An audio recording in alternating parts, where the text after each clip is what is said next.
Bonjour tout le monde. Je vais parler de la guerre en Ukraine. Mais avant, je veux que vous regardiez ces images-là, qui apparaissent là. Vous avez vu des villes qui sont là. Ce sont des villes qui ont été bombardées par l'armée russe en Ukraine. Vous voyez comment les bombes russes ne sont pas très précises comme et les bombes américaines, françaises sont des bombes de précision. Regardez comment les Russes ils ont détruit ces villes que vous voyez là. Bon, en fait, je disais n'importe quoi. Ces villes-là ne sont pas des villes ukrainiennes. Ça, c'est Raqqa. La ville que vous voyez là, c'est Raqqa. C'était bombardé par l'aviation américaine, française, britannique. Des armes de précision. Je ne sais pas si les armes de précision ont bombardé des maisons pour le rendre dans cet état-là. On peut se poser la question de l'intention des gens qui ont utilisé ces armes. C'est comme je disais dans l'autre vidéo, lorsqu'on voit cette ville-là, Raqqa qui a été bombardée comme ça, détruite totalement comme ça par les aviations américaines, françaises et britanniques et par les militaires et autres, et qu'on regarde après encore, on voit la ville des Bakhmut ou les villes ukrainiennes qui sont bombardées comme ça par les bombes russes, on ne peut que dire que la guerre c'est quelque chose d'ignoble. On ne peut pas passer son temps devant les médias à essayer de démontrer aux gens que ce qui se passe en Ukraine, c'est moins grave que ce qui s'est passé à Raqqa par exemple, où je peux vous parler aussi de ce qui s'est passé à Fallujah. Parce que quand je dis ça, pour moi je suis toujours du côté des petits peuples. Je ne suis pas du côté des puissants. Que ce soit les Russes qui bombardent l'Ukraine, je suis contre. Ou les Américains, les Français, les Allemands, ou les Anglais qui bombardent Raqqa, je suis contre. C'est la raison pour laquelle je vous montre ces deux images, pour que vous compreniez qu'il n'y a pas des tueurs gentils et des tueurs méchants. Mais dans LCI, comme ce sont des racistes et des essentialistes, ils veulent vous dire que ces images de Raqqa sont gentilles et ce qui se passe en Ukraine, c'est méchant. Non, c'est faux. Ces images de Raqqa sont aussi horribles que ce qui se passe en Ukraine. Et là aussi à Raqqa, dans les images que je viens de vous montrer et dans les images que vous êtes en train de voir là, il y a eu beaucoup des enfants qui sont morts. Il y a eu beaucoup de femmes, des enfants, des personnes âgées. Des Américains ont bombardé à l'aveugle sur des maisons, sur tout ce qui était dans cette ville-là. Les hôpitaux, tout était détruit. Donc aujourd'hui, si on veut parler des bouchers, des Boutcha, moi je veux bien que ces gens-là soient jugés.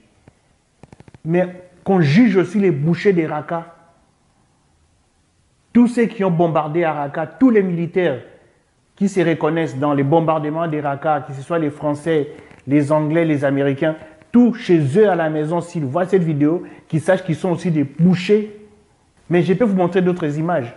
La Libye. Parce que la Libye, moi j'ai connu les gens qui étaient en Libye.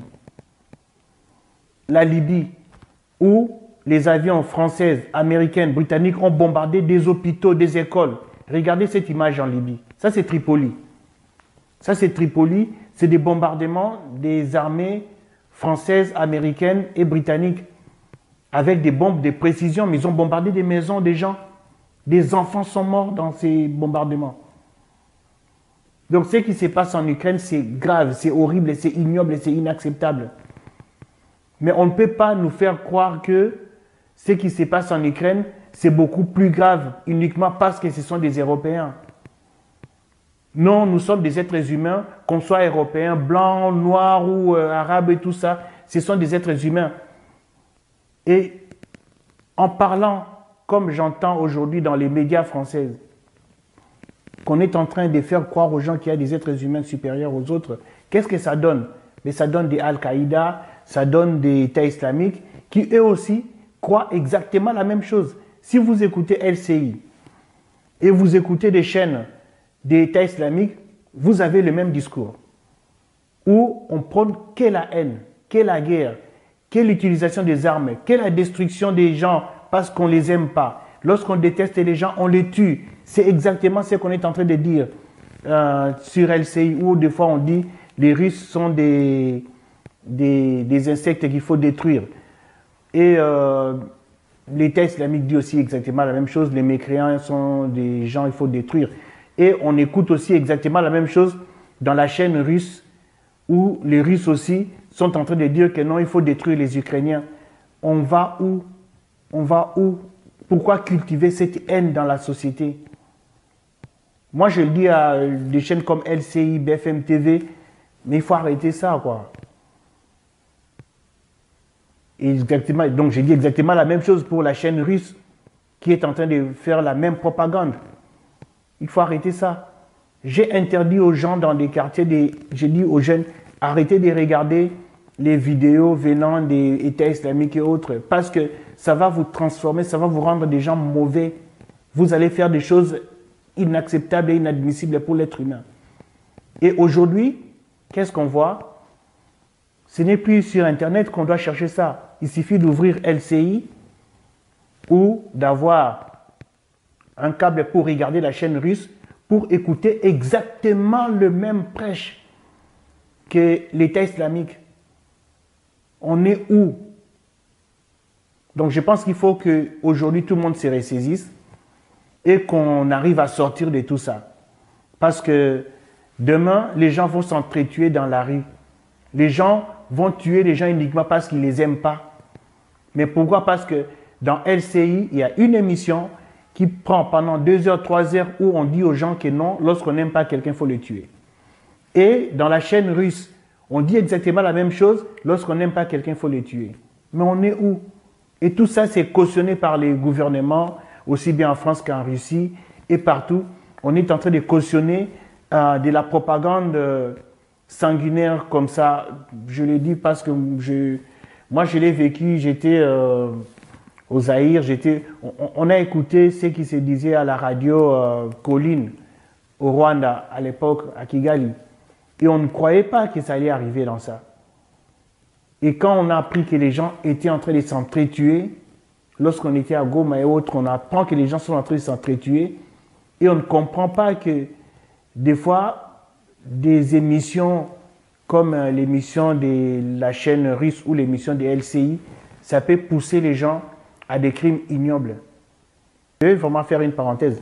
J'ai quelqu'un que je connais qui est très bien, qu'on est très bien et tout, qui est d'origine serbe et qui est en France depuis, je crois, près de 50 ans. Et cette personne, il a été agressé. Elle a été agressée uniquement parce qu'elle a un nom que les gens ont cru que c'était un nom russe alors que c'est un serbe. Il a été agressé dans un café. Donc, ça c'est factuel. Hein. C'est quelqu'un que je connais. Et voilà. Il a été agressé uniquement parce qu'il a un nom qui ne correspond pas. Qui ne correspond pas à l'ère du temps. Parce qu'aujourd'hui, il y a toute une chaîne de télé en France qui fait toute cette propagande de haine. Et exactement la même chose en Russie. Il y a une chaîne qui fait aussi la propagande de haine et des gens qui ne sont pour rien, qui ne s'intéressent même pas à la politique, ben, sont des victimes de ces genres de propagande. Donc je dis ça, je m'arrête là. Et je vais faire une autre intervention prochainement sur la guerre en Ukraine, toujours à propos de la ligne rouge, ce qu'on appelle la ligne rouge, qui est tout le temps dépassée. Et puis voilà. Je vous dis ça, merci, à bientôt.